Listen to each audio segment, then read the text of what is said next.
প্রকার ব্রিটিশের রাজত্বের সবটা মিলাইয়া হতো না, একদিকে না একদিকে আলো থাকত, এত বড় এরিয়া। যেমন ইসরায়েল যে বর্তমানে এই যে ইহুদিদের যে স্বঘোষিত অবৈধ রাষ্ট্র, এটা মূলত তাদের নিয়মতান্ত্রিক কোন রাষ্ট্র না, অন্যায়ভাবে ছল ছাতুরি করে মুনাফিকি করে এক কথায় তারা জমি কিনছিল। ওই যে হাউজিং কোম্পানি যেরকম বড় এরিয়া নিয়ে জমি কিনে, এই কৌশল করে মুসলমানদের থেকে জমি কিনতে কিনতে এক সময় বড় একটা এরিয়ার মধ্যে কাঁটা তারের বেড়া দিয়ে নিজেদের রাষ্ট্র ঘোষণা করছে। এটাই ইসরায়েল। এই ইসরায়েলের এই এখন যে ফিলিস্তিন, ইসরায়েল, এগুলো সব ব্রিটিশের অধীনেই ছিল। তো ইসরায়েলের বর্তমান যে রাজধানী তেল আবিব, যেখানে পৃথিবীর সমস্ত ষড়যন্ত্র, গোটা পৃথিবীর সমস্ত শয়তানি পরিকল্পনা যেখানে হয়, ওইটা হইল ওই জায়গা তেল আবিব। তো ওইটার ব্যাপারে একটা প্রসিদ্ধ কথা আছে যে এই তেল আবিবে কখনোই রাত হয় না। মানে কি? মানে হলো এখানে 24 ঘন্টায় কাজ চলে, কোনো না কোনো অফিস কার্যক্রম রাতের আন্ধারেও সমান তালে চলে। মানে এখন যেমন একটা টাইম যে রাত্র 12টার পর থেকে 4টা, কোথাও কোনো কিছু খোলা নাই আমাদের, এরকম না। ওদের ওই শহরে কখনো এমন হয় না, সারা রাতই কোনো না কোনো কাজ চলতেছে। এই জন্য তারা এটারে বলে যে আমাদের নগরীতে কখনো রাত হয় না। যাই হোক, আমার বলার উদ্দেশ্য হলো এই কথা বুঝানো, এই বিশাল সাম্রাজ্য ব্রিটিশের ছিল। তো এর মধ্যে আমাদের এই ভারতীয় উপমহাদেশটাও ব্রিটিশের অধীনে ছিল 190 বছর, 1757 থেকে 1947 পর্যন্ত। 1757 থেকে 1857, 100 বছর। 1857 থেকে 1957 হইলে হয়তো আরো 100 বছর, তার 10 বছর আগে ব্রিটিশ পরাজিত হয়েছে 1947। সেই হিসাবে এখানে 90 বছর আর আগে 100 বছর, এই 190 বছর। এই 190 বছরে তারা এই উপমহাদেশে সবচেয়ে বেশি জুলুম, অত্যাচার, নির্যাতন করছে মুসলমানদের উপর, ইসলামের উপরে, কোরআনের উপরে, মসজিদ মাদ্রাসার উপরে, ইমানদারদের উপরে। 190 বছর অব্যাহত তারা চেষ্টা করছে ইসলাম এবং মুসলমানের শেষ নিশানাটাও এই উপমহাদেশ থেকে মুছে যাক। এই ছিল তাদের সবচেয়ে বড় ষড়যন্ত্র। তোমরা যারা এই মোবাইল নিয়ে ব্যস্ত, এই হাতে যাদের মোবাইল, তোমার জিন্দিগিটাই ফালতু কাজেই যাইবে, মনে রাখো। জীবনটা এভাবেই চলে যাবে, এইটা লাড়ালাড়ি খটর খটর করতে করতে জীবন শেষ। এই এক অসভ্যতা যারে পাইছে সে শেষ, তার জীবনের সবকিছু এই মোবাইল। এটা ঠিক করতে করতে, এটা লড়াইতে লড়াইতে শেষ হয়েছে। আর কোন পৃথিবীর কোন উন্নয়ন, মানবতার কোন কল্যাণ, আখিরাতের কোন পুঁজি কিছুই আর তার দ্বারা হয়। এই অপদার্থ সারাক্ষণ এই এক ফালতু জিনিস নিয়েই ব্যস্ত থাকবে। দেখবে যে সমস্ত ছেলে সারাক্ষণ মোবাইল চালায় না, এদের জিন্দিগিটাই মোবাইলের সাথে বন্দী। এক ধরনের মাতালের মতো, প্রতিবন্ধীর মতো। পৃথিবীর কোনো আলো, বাতাস, রোদ, বৃষ্টি, পৃথিবীর উত্থান পতন ইত্যাদি কোনো কিছুতে হের কোনো চিন্তা নাই। হের চিন্তা একটাই, আমার মোবাইল। আমার ঘুমাইতে যাওয়ার আগে শেষ মোবাইল, ঘুম থেকে উঠে প্রথম মোবাইল। এই জন্য ওগুলো নামাও হাতের থেকে, যাদের হাতে ধরা ওটা নামায় ফেলো, এমনি শোনো। তো ভাইয়া বলতেছিলাম বাপ, এই 190 বছরে মুসলমানরা এই উপমহাদেশের ব্রিটিশের বিরুদ্ধে আন্দোলন করছে, ব্রিটিশ খেতাবার জন্য। তো যাদের হাতে সবচেয়ে বেশি ব্রিটিশ বিরোধী আন্দোলন হয়েছে এই উপমহাদেশের আলেমদের মধ্যে, মুসলমানদের মধ্যে, এর মধ্যে সবচেয়ে বড় উল্লেখযোগ্য এবং স্বর্ণের অক্ষরে লিখা এই উপমহাদেশের প্রতিটা ইতিহাসের বইয়ে যাদের নাম আছে, যে পরিবারের নাম অবদান এই ব্রিটিশ বিরোধী আন্দোলনে, ব্রিটিশ খেদাও আন্দোলন, এরা হলে এই মাদানী পরিবার। আওলাদে রসুল সৈয়দ হুসাইন আহমদ মাদানী ওনাদের প্রধান পুরুষ। উনি আজীবন মৃত্যু পর্যন্ত ব্রিটিশ বিরোধী আন্দোলন করে গেছেন। অসীম সাহসী ছিলেন, এক মিনিটের জন্য নিজের ঘাড় নোয়ান নাই, চির সাহসী ছিলেন। এই জন্য এই মাদানী পরিবারকে অস্বীকার করে ওনাদের অবদানকে পাশ কাইটা এই উপমহাদেশের ইতিহাস হবে না। এই এতটা ভূমিকা ওনাদের। সেই বংশের নাতি উনি, এবং সরাসরি রাসূলুল্লাহ সাল্লাল্লাহু আলাইহি ওয়াসাল্লামের আওলাদ, বংশধর। বলেন আলহামদুলিল্লাহ। যারা আওলাদে রাসূল হয় তাদেরকে দেখাটাও সৌভাগ্য, এমনি তাকানোটাও সৌভাগ্য, তাকানোটাও বরকত। এই জন্য আপনাদের কাছে আমার অনুরোধ, মেহেরবানি করে প্রত্যেকে কষ্ট হলেও একটু কুয়াশা ঠান্ডা যাই হোক, আমার একটা আবদার রইল, উনি আসতেছেন।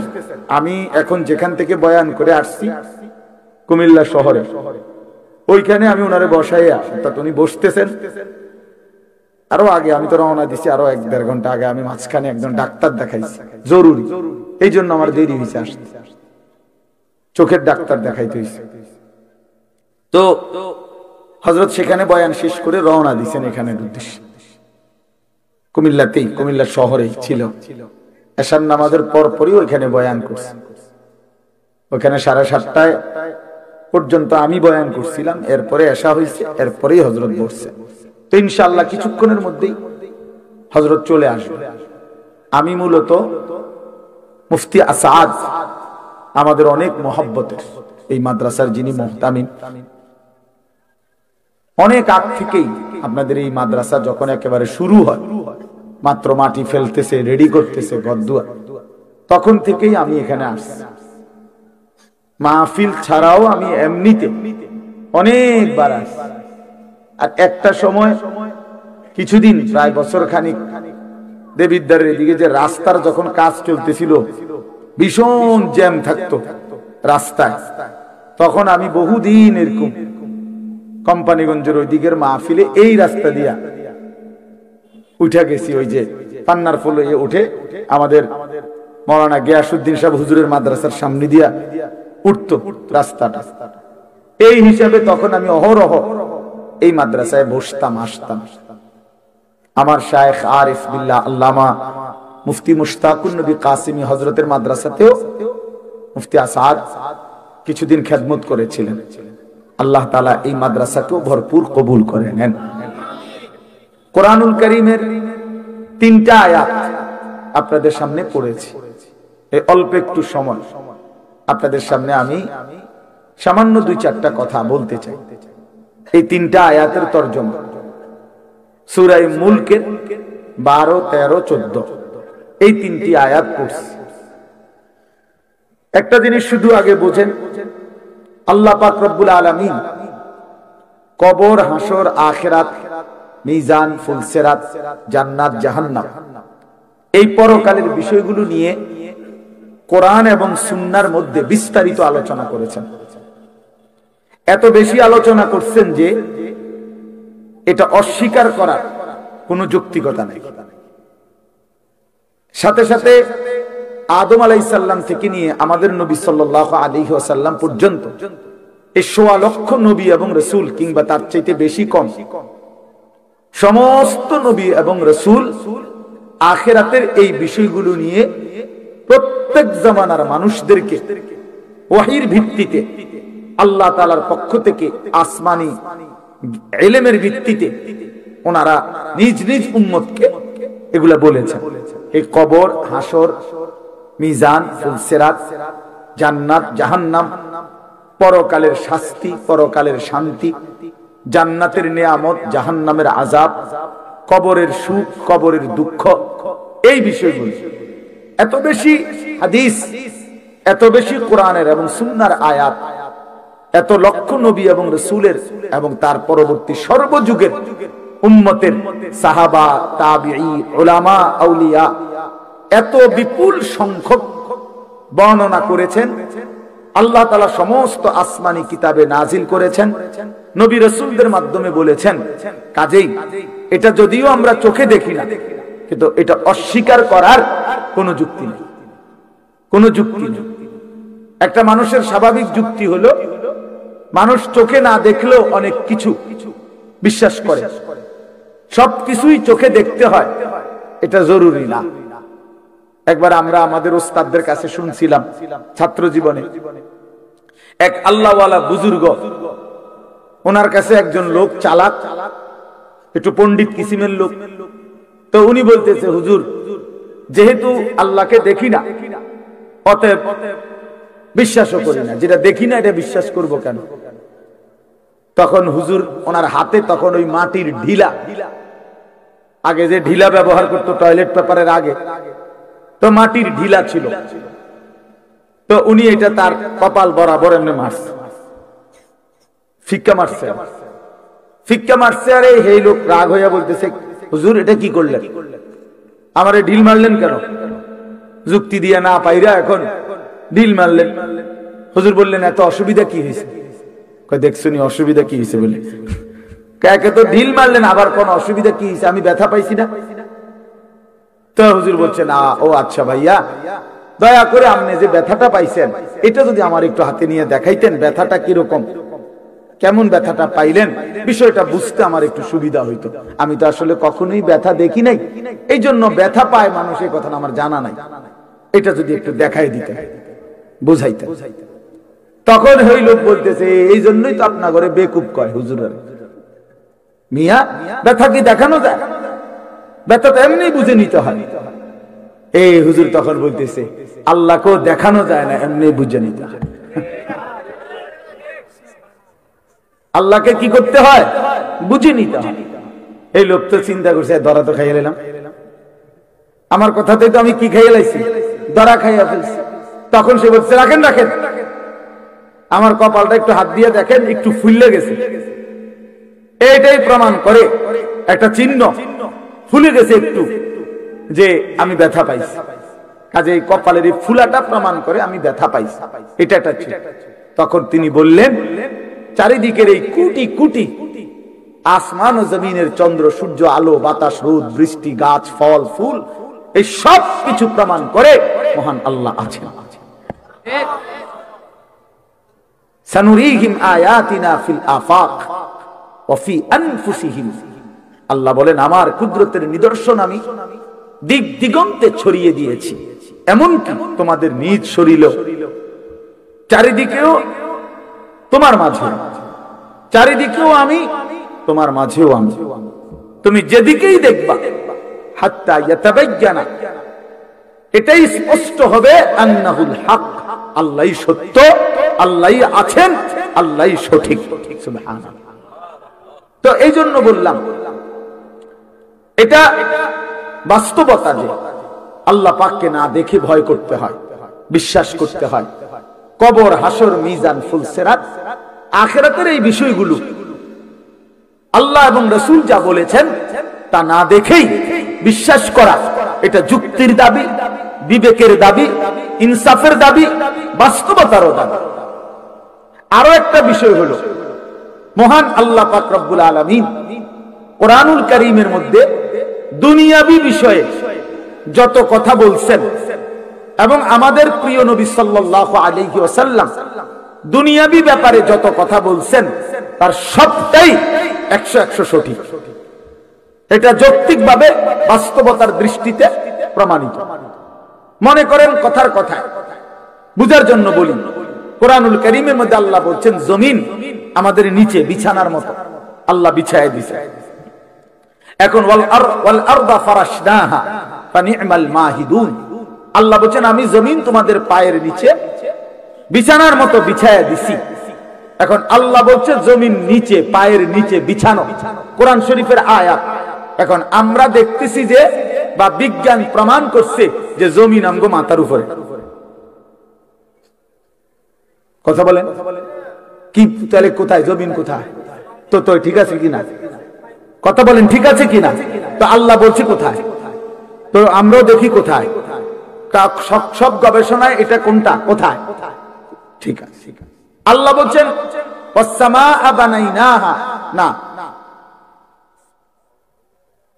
না না, ওয়া বানাইনা ফাওকাকুম সাবআন শিদাদা, আমি আল্লাহ তোমাদের মাথার উপরে উঁচুতে বানিয়েছি 7টি মজবুত আসমান।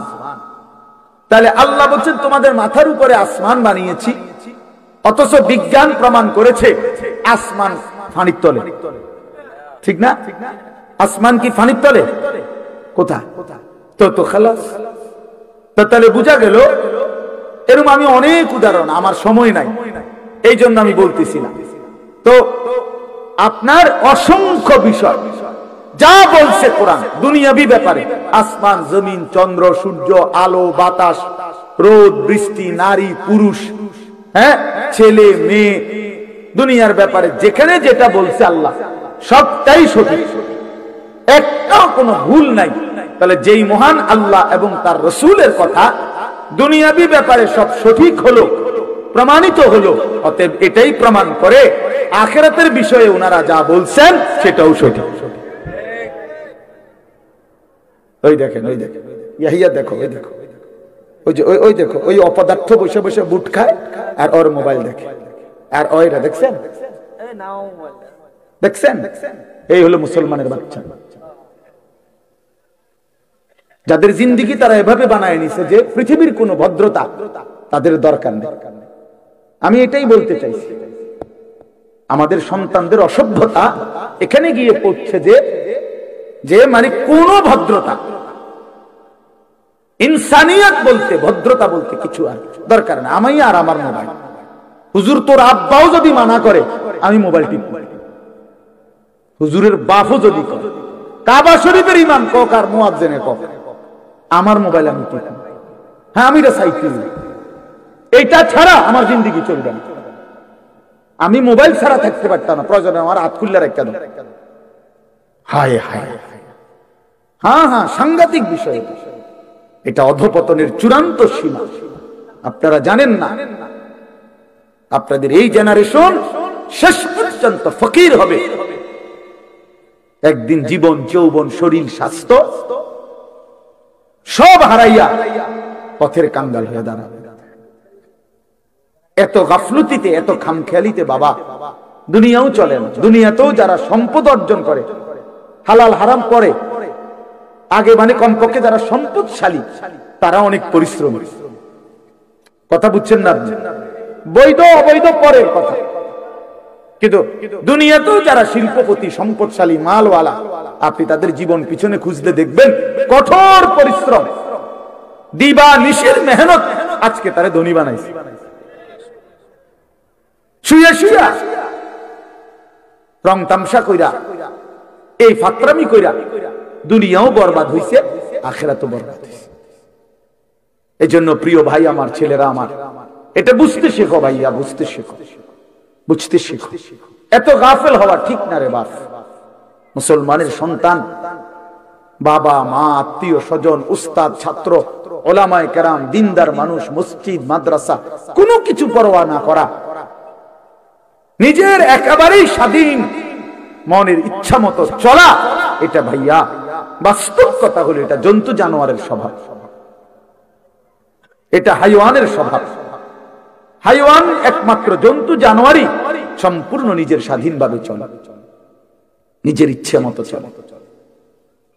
মুসলমান মানুষ আল্লাহ তাআলার হুকুমের অধীনে চলে, রাসূলুল্লাহ সাল্লাল্লাহু আলাইহি সাল্লামের হুকুমের অধীনে চলে। এটা এতটুকু যদি আমরা না বুঝি তো জীবনের সার্থকতা কি? মানুষ হয়ে লাভ কি?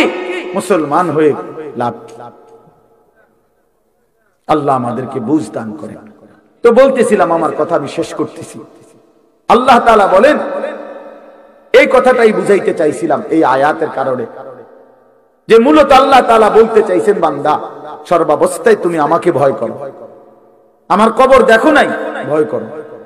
আমার হাসরের ময়দান দেখো নাই, ভয় করো। আমার আযাব দেখো নাই, তবুও ভয় করো। আমার জাহান্নাম দেখো নাই, তবুও ভয় করো। আমার হাসরের বিচারের মাঠ দেখো নাই, তবুও ভয় করো। ফুলসিরাত দেখো নাই, তবুও ভয় করো। এই আখিরাতের বিষয়গুলোকে ভয় করা, অদৃশ্য এই বিষয়গুলো যেগুলো আমাদের চোখে আমরা দেখি নাই, তারপরও এগুলোকে বিশ্বাস করা, ভয় করা, মেনে নেওয়া, আল্লাহর কসম এটাই প্রকৃত অর্থে আল্লাহকে ভয় করা। আল্লাহকে ভয় করা, এই পরকালীন এই বিষয়গুলোকে ভয় করা, মেনে নেওয়া, বুঝে নেওয়া, গ্রহণ করা, এগুলোর আলোকে জীবনকে গড়ে তোলা, এটাকেই বলে আল্লাহকে ভয় করা। আল্লাহ বলেন ইন্নাল্লাযীনা ইয়াখশাউনা রাব্বাহুম, নিশ্চয়ই যারা না দেখে আল্লাহকে ভয় করে, তার মানে এই কবর, হাসর, আখিরাত, পরকালের এই বিষয়গুলোকে ভয় করে, গুনাহ বর্জন করে, আল্লাহর হুকুম পালন করে। আল্লাহ বলেন আমি ওয়াদা দিলাম লাহুম মাগফিরাতুম ওয়া আজরুন কাবীর, তাদের জন্য আমি আল্লাহ দুইটা পুরস্কার দেব। এক, তাদের পিছনের জিন্দেগীর সমস্ত গুনাহ মাফ করে দেব। দুই, সর্বশ্রেষ্ঠ বিনিময় জান্নাত তাদেরকে দিয়ে দেব। অতএব আল্লাহ তাআলার মেইন কথা এটা, বান্দা কবর, হাসর, আখিরাত, মিজান, ফুলসিরাত ফেলে দিও না। এটা রে হাসি ঠাট্টা মনে করো না, রং তামাশা মনে করো না। সামান্য এটুকু জীবন তুমি থাকতে চাইলেও আমি রাখবো না, না থাকতে চাইলেও আমি রাখবো না। খুব অল্প সময়ের ব্যবধানে তোমাকে আমাকে কবরে নিয়েই যাবে আল্লাহ তাআলা, সেখানে পৌঁছতেই হবে আমাদেরকে হাসরের ময়দানে। এজন্য আল্লাহকে ভয় করা, গুনাহ ছেড়ে দেওয়া, আল্লাহর ইবাদতে লেগে থাকা, এটাই আমাদের জিন্দেগি।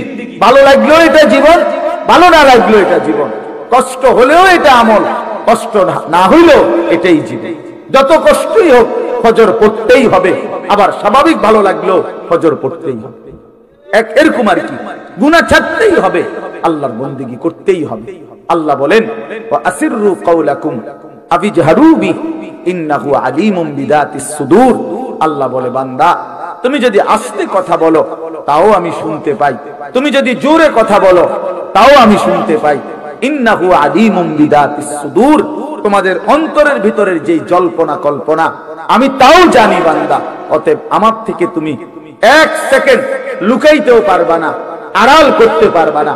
জোরে বলো, আস্তে বলো, আর অন্তরে লালন পালন করো, জল্পনা কল্পনা করো, আমার থেকে কোনো কিছু লুকাইও না, পারবা না।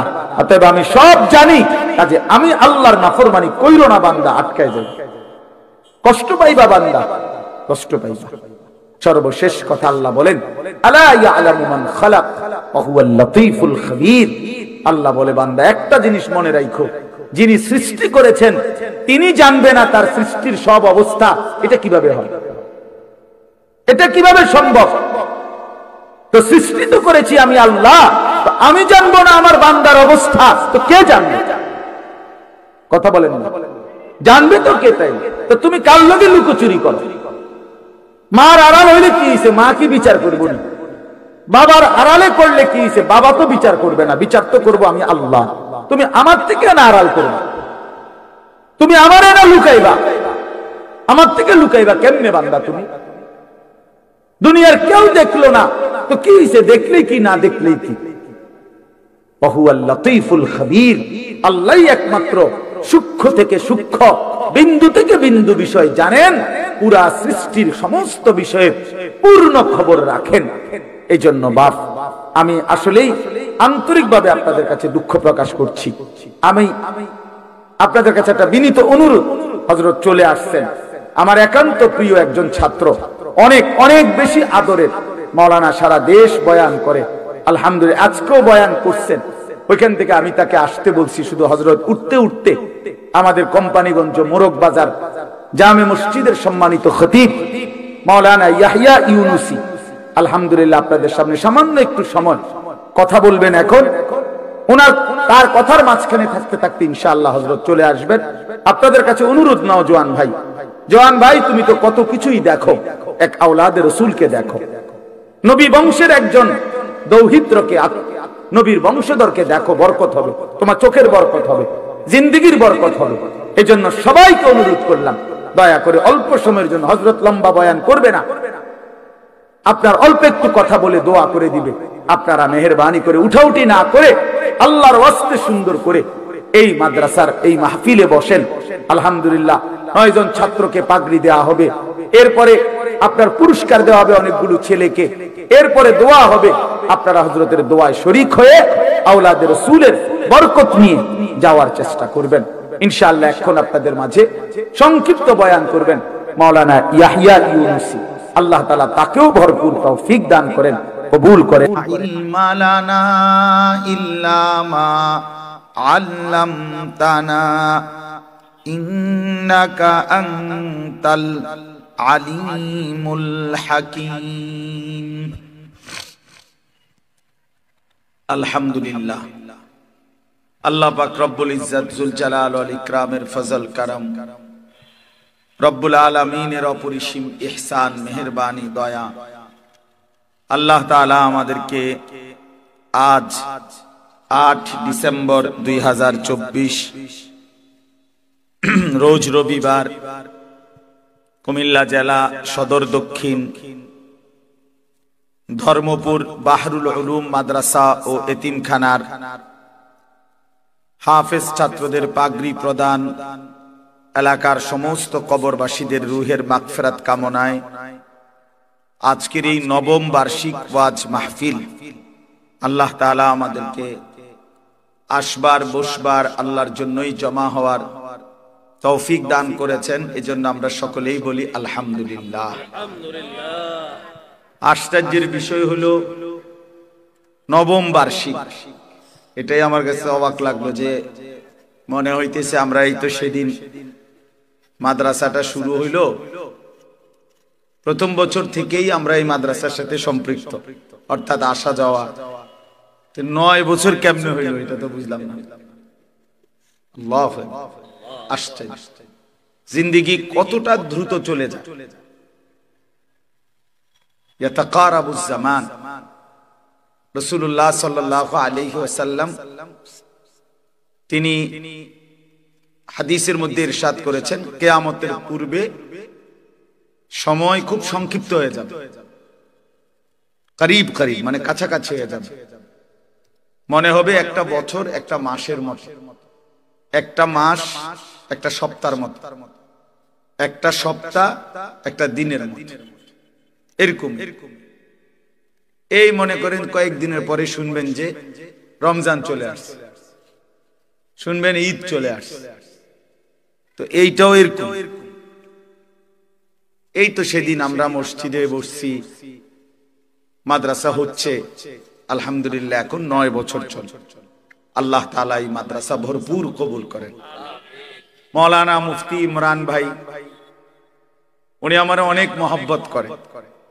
আমি জানি যে উনি এখন আমার নাম ঘোষণা দিতে গেলে 5 মিনিট লাগাই, অনেক কিছু কইব আমার লাগে। এই জন্য মাওলানা যাতে আমার নামটা বলতে না পারে, এই কারণে আমি ঘোষণা দিতে দেই না। মানে আমি খুতবা পড়ে বলছি ইচ্ছা করে মাইক চালু রাখি, অর্থাৎ আমি চাচ্ছিলাম আসলেই আমরা এই মাদ্রাসার সাথে আলাদা কোনো পরিচয় করে দেওয়ার কিছু নাই। বাহরুল উলুম এই মাদ্রাসার প্রথম থেকেই আমরা, আমার শায়েখ আরিফ বিল্লাহ হাকিমুন নফস আল্লামা মুফতি মুশতাকুন নবী কাসেমি, প্রথম থেকেই বলা যায় আমরা মাদ্রাসারই পরিবারের সদস্য। আলহামদুলিল্লাহ। এজন্য আমরা দোয়া করি আল্লাহ তাআলা এই মাদ্রাসাকে ভরপুর কামিয়াবি দান করেন। মুআজ্জাজ হাজিরিন, একেবারে অল্প একটু সময়, আসর নামাজের পরে মাগরিবের এই পূর্ব মুহূর্তে, এই সামান্য একটু সময়ে আমি আপনাদের সামনে কোরআনুল কারীমের একটি সূরা, ছোট্ট সূরা 30 নম্বর পারা 101 নম্বর সূরা, এই সূরাটি তেলাওয়াত করেছি। সূরাটির মধ্যে 11টা আয়াত, ছোট ছোট আয়াত, এই যে মাত্র পড়লাম, শুনলেন আপনারা। এই সূরার তরজমা এবং সামান্য কিছু কথা আমরা এই সূরার আলোকে আরজ করতে চাই ইনশাআল্লাহ। উপযুক্ত লম্বা বয়ান এই মাহফিলে অনেক বুজুর্গ উলামায়ে কেরাম আসবেন, বয়ান করবেন। বিশেষ করে আমার শায়েখ আসবেন, বয়ান করবেন। এবং আরো অনেক উলামায়ে কেরাম বয়ান করবেন। এই জন্য আপনারা ধারাবাহিক